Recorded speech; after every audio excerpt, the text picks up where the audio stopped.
Welcome to the New Little Life podcast. My name is Allison. I'm a lactation consultant, breast pump expert, and a working mom of 3 little boys. Here at New Little Life, we focus on helping working moms choose and use breast pumps more efficiently so they can protect their milk supply after returning to work. This season, we'll be talking with members of our private coaching program, as well as other professionals to learn more about finding the confidence to balance career and new motherhood.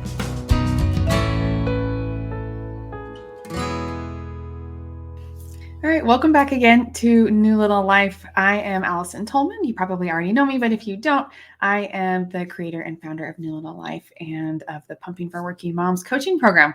This is where we help career-driven women who are committed to breastfeeding transition back to work with a realistic and sustainable plan and the calm confidence to maintain their milk supply with a breast pump and find some kind of work-life pump balance.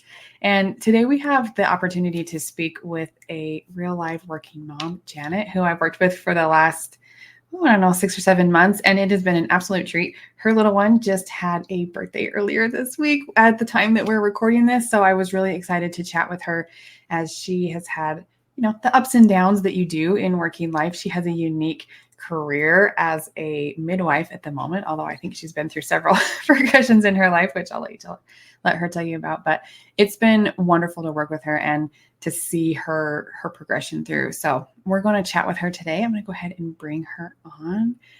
Welcome, Janet. How are you? Good. Thanks for having me.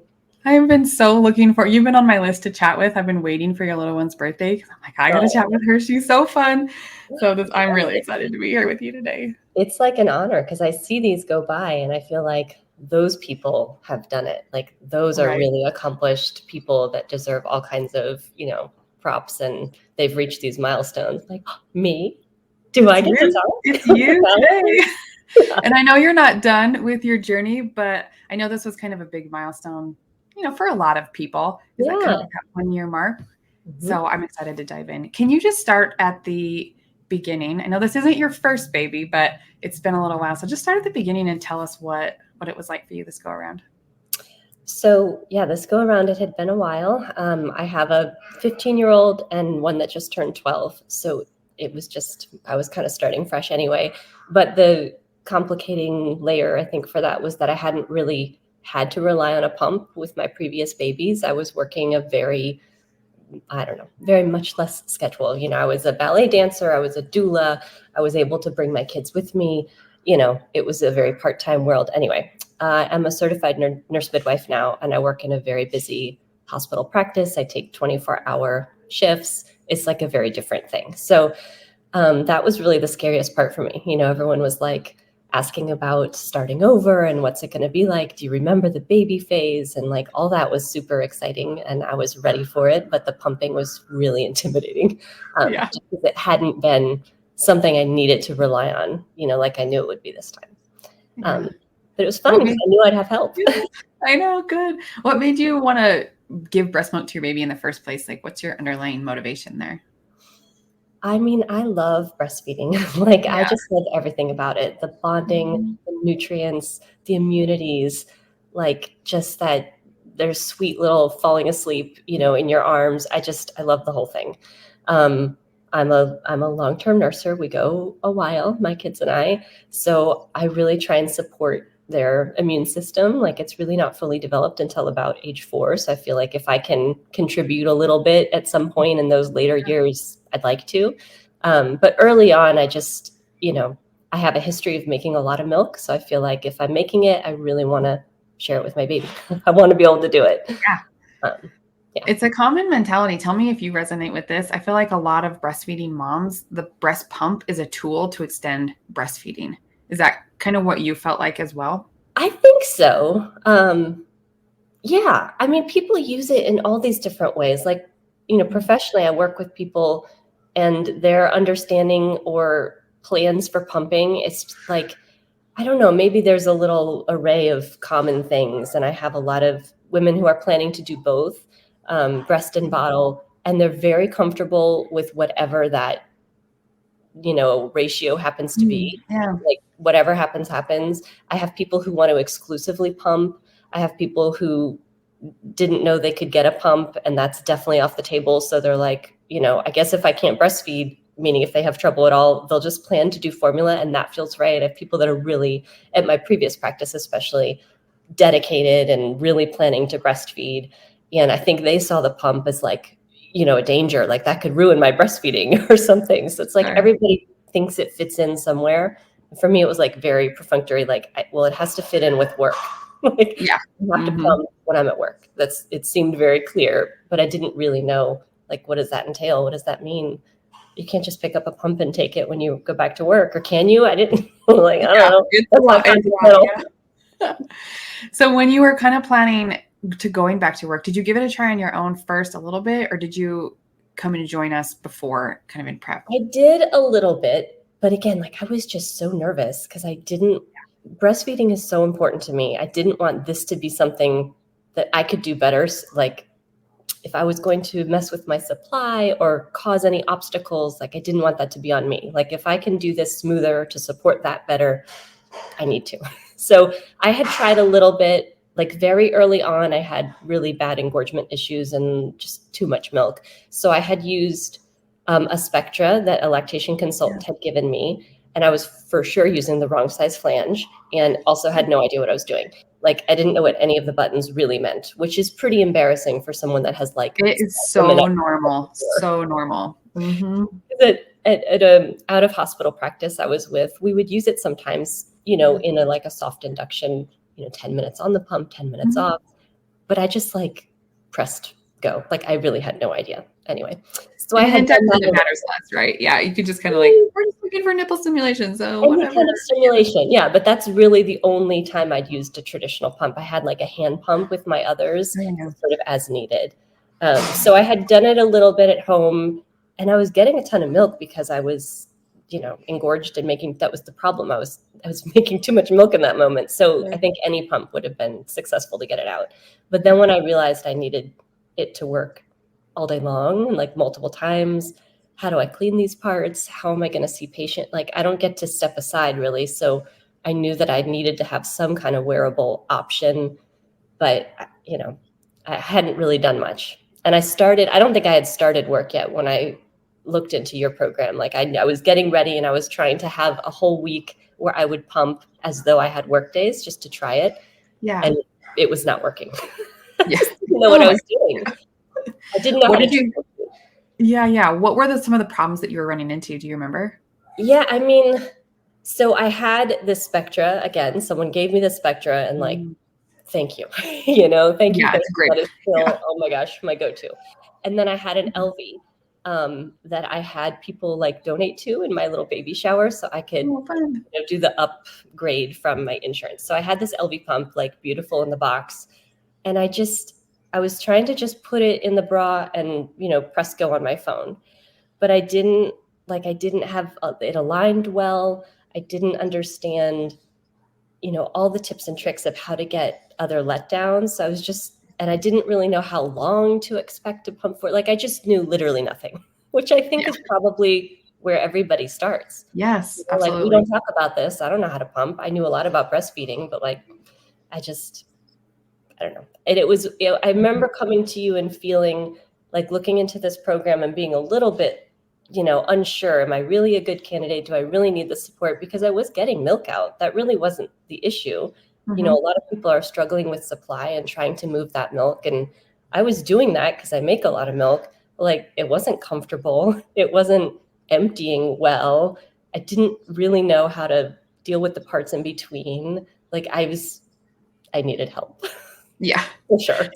It's funny because we actually have quite a few moms in our program with an oversupply of some kind, which I would kind of put you in that bucket too. Like, you just make milk easily, but there's a lot to pumping. And if you're not pumping correctly, it gets some milk out, but not all milk out. And then that can cause problems. And it's complex no matter where your milk supply is at. So it's interesting to kind of hear you talk about some of those factors that were just important to you. And it's also hard to know, am I doing something wrong right now that's going to affect me long term? Right. And that's what was scary, I think. Yeah. Looking down the road. And I'm like, it's always so hard to talk about oversupply, I feel, and it shouldn't be, because there are people who deal with oversupply, but there are just so many who are struggling with undersupply. It's like, it's a very different side of the experience. So I don't know. I never want to like make anyone feel, lesser about the milk they're producing, because it's hard not to really judge yourself on these, amounts that you're able to get. But even if I was making this milk in that first little trial week, like I was then producing more. So I was stimulating my breasts more than I had been with just the baby, but I wasn't emptying them well. So they were hurting. So I'd have to have the baby kind of fix it. Like, this is how would I do this at work? Yeah, it's crazy. Yeah, there's different problems each way. Like if you leave milk behind from an oversupply, you run the risk of clogs and mastitis and pain. And like you said, having the baby have to fix it at the end, which I think you did for a little while, even going back to work while you were kind of figuring it out. What was it like transitioning back to work? I think we were with you at that point, kind of helping troubleshoot, but talk about that experience a little bit.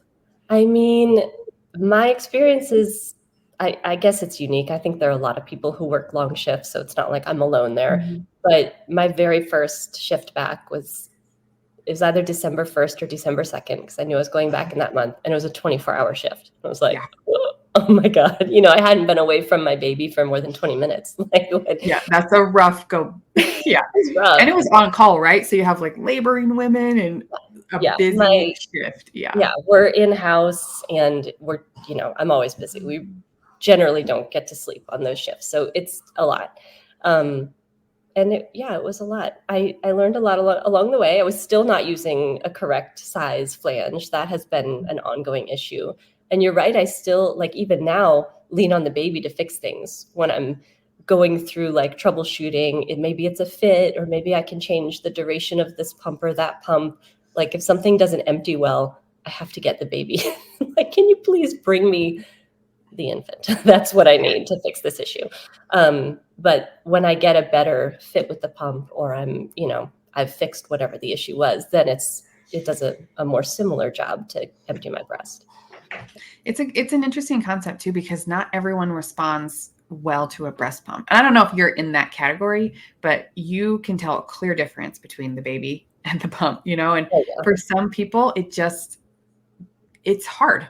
It's harder for some reason. And so, but I feel like you found a really good balance in pumping as efficiently as possible. And then kind of, I remember you made one post one day about a day that kind of exploded.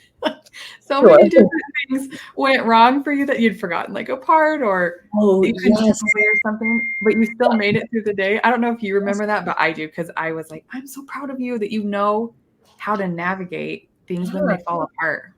And like when the wheels totally come off and you're not sure what's happening or whatever, like I can probably figure it out now. Like I feel more confident that I can figure out what went wrong, and it's probably not going to be devastating for forever. It was like these next few hours are going to be, hard because of these issues.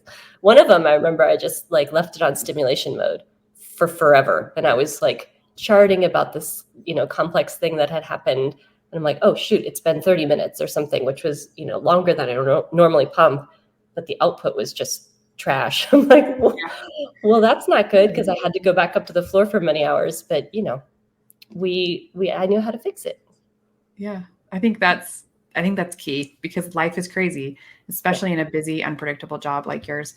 Have you ever not been able to hit a pumping session because of what's happening in your job? What do you do to navigate situations like that? I mean, it's brutal. I always hear your voice where you say like, it's better to pump early and, even for a lesser period of time, whatever, get it in, then skip it or do it later.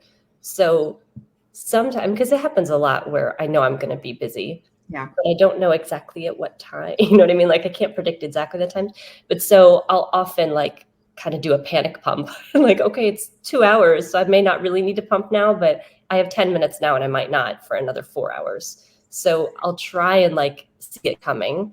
Sometimes I just don't see it coming, so I have to wait. There was one recently that got uncomfortable for me because I still feel really full if I miss a pump. Now that's mostly only true in the beginning of the day. Like later, it doesn't bother me as much. But I got to it when I could, and then I called my spouse and asked if they could bring the baby. They did. So like recovered later, But in the beginning, I would really just kind of panic if I saw that there might be, the schedule was going to get stepped on, and I would just go ahead and pump early, even if it was 10 minutes, Mm-hmm.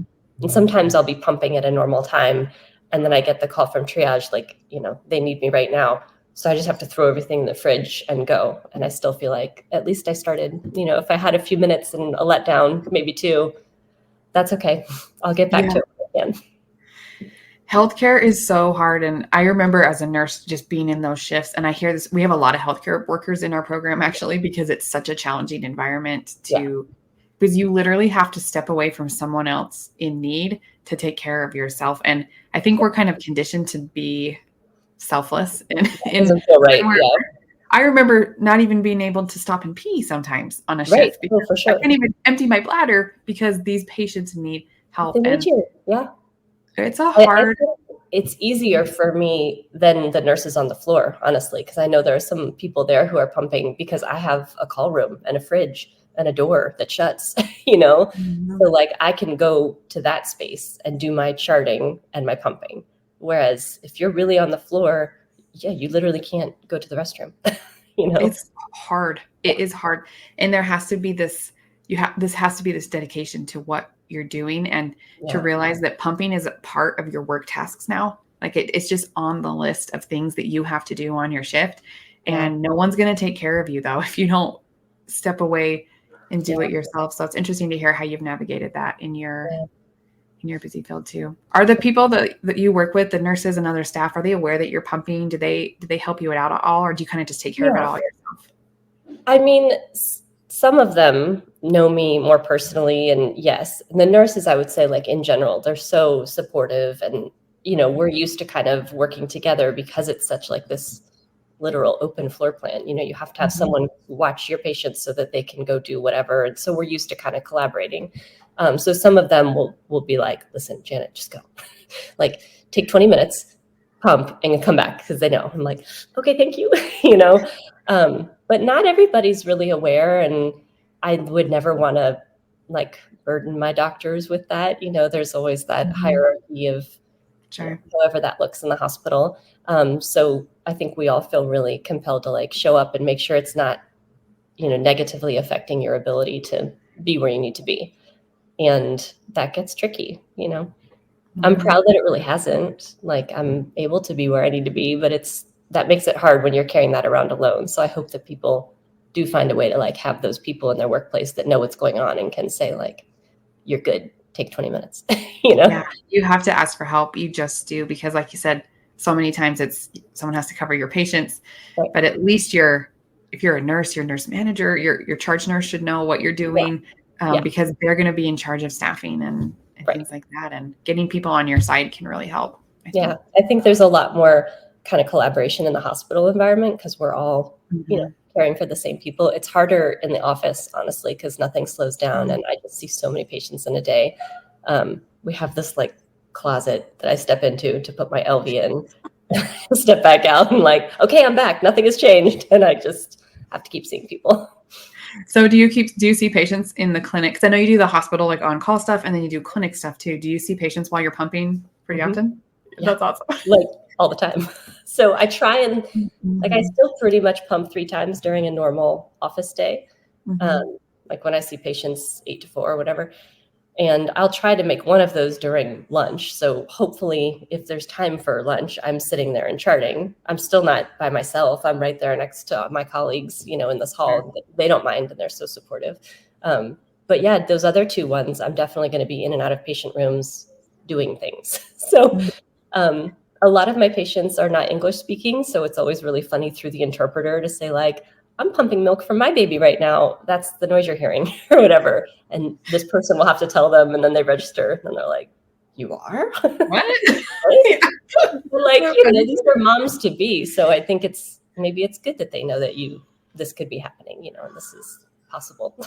Anyway. I love to see it.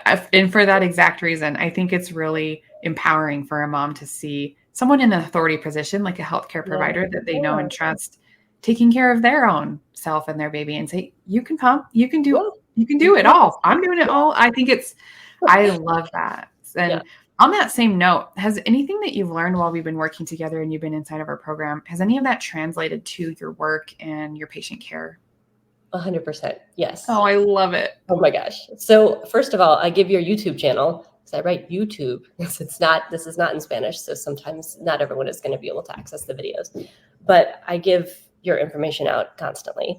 And then, just in my general like breast exams now, we usually do an exam, Mhm. with our initial OB visit. And now I have so many more things to talk about because most everybody plans to pump. So I ask them, Mm. but we can talk about all the things like right then and give them, some support and ask just to think about it. Like where do you fall in that? Are you trying to pump and breastfeed? Are you doing this for work? Are you doing this so that someone else can feed the baby? It's just been very helpful. And then that first, at postpartum, they come back, depending on how their birth went. I might see them at a week or two and then again at 4 to 6 weeks. And everybody has questions. And most people are trying a pump in some way. And I can help them better now, for sure. I love it. Yeah, It no, makes me so happy. The ripple effect is just what I was hoping for. I even don't just know if like you nipple size, that is Yeah. not something that I have had no reason to comment on someone's nipple size when I'm doing a breast exam. But now Sure. if I ask if they're going to pump, I can sort of guesstimate like yes or no, whatever comes with your pump is going to fit you. You know what I mean? Like make Sure. sure you Mhm. really look at your fit. You probably are going to have to buy an insert or a different flange or whatever. They're like, oh, really? That's so interesting. I love that. I don't know if you remember this, but when we were chatting about whether or not you wanted to join our program or not, you're a healthcare professional. And so I think I offered you like our training for healthcare professionals, which is a much lower cost. It's just like a CEU course training, stuff like that, Right. or the coaching program, which is, quite a bit more. And you ended up choosing coaching. Again, a lot of the content crosses over, Yeah. but you probably, you know what I mean? What made you choose that over just simply the information to kind of learn it and figure it out? Yeah. I mean, I think it was just like I was so scared about this because I didn't want it to impact my ability to breastfeed. I wanted all the certainty that I would have support. Yeah. And I had already early on met with this IBCLC who was wonderful. But like we had to call and schedule. It goes through insurance. I got this copay. I had to drive to another part of town. It's my son taking care of the baby. You're fine. I don't Um, mind it. I just knew like if I needed to do that again, and again and again, like every little question, I just wanted to know that like there would be someone that I could ask little questions to because I felt like that was going to give me so much more confidence. Um, and because my goals are pretty long term, I think it's amazing. A lot of people's goal is to make it to a year, and that is so phenomenal. And a lot, people are able to meet that goal, and it's just incredible. I feel like all the people who are doing this are heroes, right? Yeah, it's Um, hard. it's hard, but my goals are well beyond that, and it's going to look really different though, because it's not like pumping for a Mhm. 5-month-old. I will probably not have to pump 3 times a day when my baby is 2, right? Yeah. So I Mhm. just was like, what is that going to look like later, and what if I need help then? Um, I just wanted to make sure I got all the information and I would have like access to right then support. Yeah, that's my favorite part too. I love working with clients long term because things change so often. And we do, inside of our program, we do a lot of asynchronous communication, which works really, really well for working moms. Because, like you said, you don't have to make an appointment.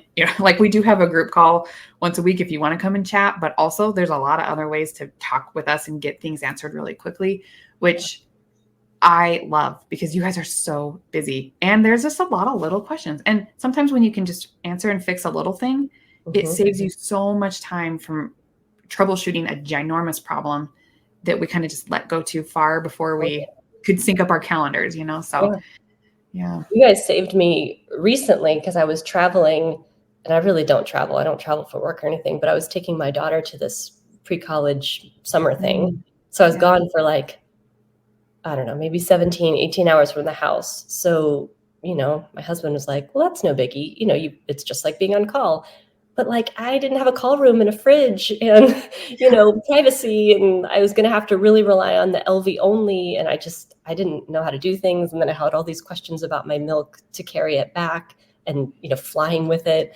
But, There was like people in the community who answered questions right away. You got in touch with the like maker of my milk chiller. Oh, yeah. You don't get that kind of support just anywhere. That was like, Mhm. that saved the day, because I was about to throw away like 24 ounces of milk. Oh gosh, yeah. I No, didn't I'm know glad. it was okay, and I was like, Yeah. oh, my baby's old and eating food and stuff now. Like, he's hardy. I'm sure it's fine, but it was looking different. I'm sure you remember this whole ordeal. Yeah, I So do.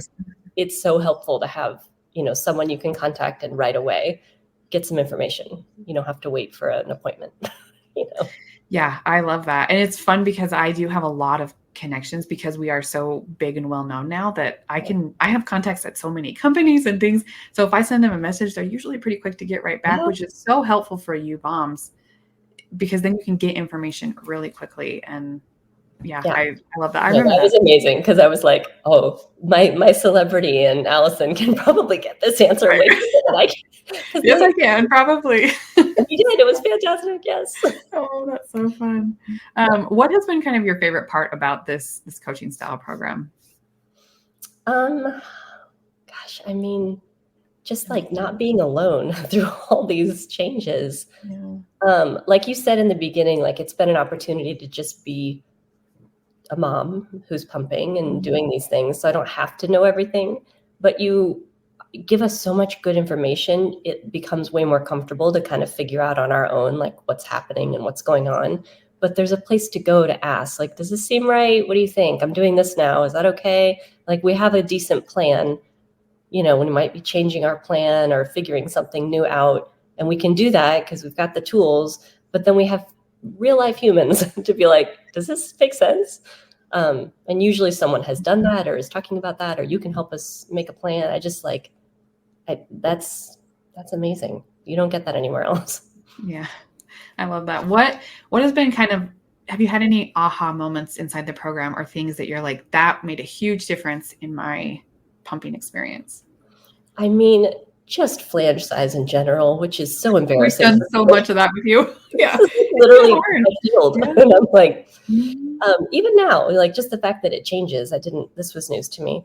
But I would say those videos on lymphatic drainage and that massage, like, up kind of away towards the axilla, that like blew my mind. I just to use that as a tool for someone who's an oversupplier, that's made a huge difference in my ability to empty well on the side that's really tricky for me to empty well on my longer shifts. Yeah, that's been a really big deal. Yeah. And having the support, like, through my, time taking care of breastfeeding people, we've really changed what you do for clogged ducts and mastitis and the kind of remedies. So it was, lots of heat and pretty vigorous massage, and now it's not. And I know that, and I tell people that, but I hadn't had a baby during this period where that was the thing, like, use ice or ibuprofen or whatever. So I've had a couple, duct issues along the way, even with the pumping, and like had all the support to know what to be doing, what's the current evidence. It definitely works better, by the way. I'm all on board with the new update to the mastitis protocol for sure. Yes, I had no idea all those years that I could have been cutting, like, days out of the misery with just going with ice. Anyway, but that was really helpful, because even if you know something, it's nice to have a professional who's got the up to the minute, like, here's what I know. Here's what's going to work. I don't know if you felt like this, but when I had my babies, I've been in OB lactation for quite a long time. And even by my last baby, I was at an actual IBCLC, and I'd been doing this for like a decade, But I remember in the first few weeks calling my IBCLC friend and being like, I don't know anything. I need help. I forgot everything I ever learned. Like, when you're doing it yourself, I don't know. I seriously forgot everything. Did you end up feeling that way? Because you're you literally help people with this. Yeah. Did you feel that way too? Was it just me? Totally. No, and people like would joke to me. They're like, "Oh, are you going to be your own midwife or whatever?" And like, first of all, no, I had a provider with me, but also, like, of course I know what's going on, but no, I did not. I did not realize. I did not recognize I was in labor. This is literally what I do for my living. I know. And I was like, so funny. I was trying a contraction app out and talking to a friend of mine who's an L&D nurse. because I recommend this app to my patients. And she's like, well, what does it say? I'm like, this thing is telling me to go to the hospital. So I don't know. She's like, are you Doesn't alone? work. I think you should call your family now. And I had a baby a few hours later. Anyway, but yes, I think it's really hard. And I think, working moms, whether this is your field or not, like all the things and you've read and maybe you've done before with previous experiences, it's just hard to like access in your brain in that new phase. So you need people who can help you. You just need all the things again, each time. Oh my gosh, I'm right with you. It was okay. Well, I'm glad it wasn't just me because No, I went to my friend who's an IBCLC to help me initially. I was having kind of a latch issue on one side, but I really thought it was because, baby had come out with their hand here, whatever. And she's like, yeah, everything is fine. Like you're making milk and the baby knows how to drink it. Give it a couple days. I'm like, okay. But I had to drive all the way out here for you to tell me that. it's so crazy. I've worked with a couple like OBGYNs or even labor and delivery nurses, like people, you're a nurse midwife. I think there's actually another one in the program too. You just don't, it's so different when it's yourself. And I don't know, even as a professional, I really liked having someone just kind of scoop me up as a mother and just like take care of me as a mother, even though I am a professional. And I think no matter what, even if you're not in healthcare, no matter what field you're in, a lot of the women we work with are very career driven, very like, this is me. I know who I am. A lot of older moms too. Like we know stuff. We're used to being in charge, used to having control, being a boss. But I think sometimes you really just need someone to scoop you up and say, you're a brand new mother and I'm going to treat you like that. And then you go be a boss in your world. But here, like we're here and there's no judgment and we get that your brain is mushy. And so that's one of my favorite things to do, especially with high level professionals. And we work with a lot of people that outrank me academically and things like that, you know what I mean? But at the end of the day, you're a brand new mother and you need someone to just hold that space for you so you can be there, so you can function on a high level outside of that. Absolutely. I mean, I don't even I know that a lot of people in the community have these different roles because they kind of come up in terms of what we're talking about. But I kind of love that I actually have no idea really what everybody does. I didn't know there's another midwife. Like, it doesn't matter. We're all there to support this, and like, that's kind of a sweet moment where it's this flattening where this is what we're working on. We're all accepting help. We're all providing support. Like, it doesn't matter who's doing what. We're all trying to, meet our goals. I love that too. It's such an even, you're all working moms trying to do the exact same thing. Yeah. As we kind of wrap up our conversation here, is there any advice that you would maybe give a new mom, whether it's their first time or something, but we talk to mostly working moms. So someone who's planning on going back to work, what advice would you give them in helping them meet their breastfeeding goals? I mean, as like a staunch breastfeeding advocate, I always tell people, if you had, depending on what your time is like, because some people just don't have a ton of time off before they return, but really get your breastfeeding established first. Like if your breast, your the supply or the time of day or what nursing feel like, if you have all those things, then it was way easier to bring those things to the pump. I think a lot of people really come out the gate, especially now there's so many pumps in the hospitals. Yeah. I don't really know why we have so much pumping in those first few days postpartum. But I think it then sets this precedent where people go home and think they need to tackle both these skills. And I don't think that they're ready yet, unless there's some real reason, because certainly there are places where that's appropriate, but like breastfeed first, stress about this in a couple weeks. Yeah. Watch your channel in those first, many weeks of just breastfeeding if you can, get that going, and then dive in. Because I was trying to understand it all at once. But each journey is a little different. So you gotta get going first. Yeah. So do you feel pretty confident in your ability to continue on as long as you need? Where are you at now? So yeah, I'm going to be back soon in our meetings because I've got to figure out like, what does this look like? I'm still bringing home more than we need, but I don't want to cut out pumps if that'll change too much, Sure. It's just this constant dance of kind of tweaking what we need right now.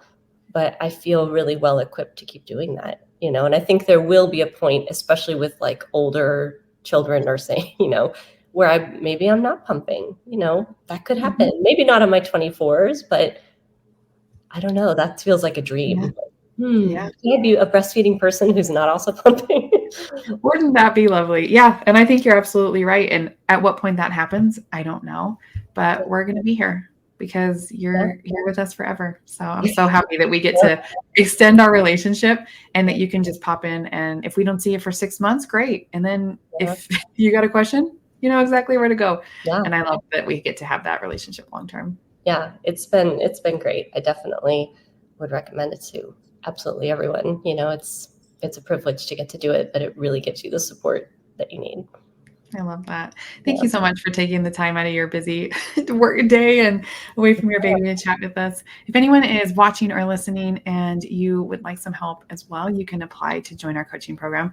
It's if you're listening, that link is newlittlelife.com/apply, but we'd love to talk with you and help you make a decision that feels good for you. Thanks again, Leah, for chatting today. It's been so wonderful.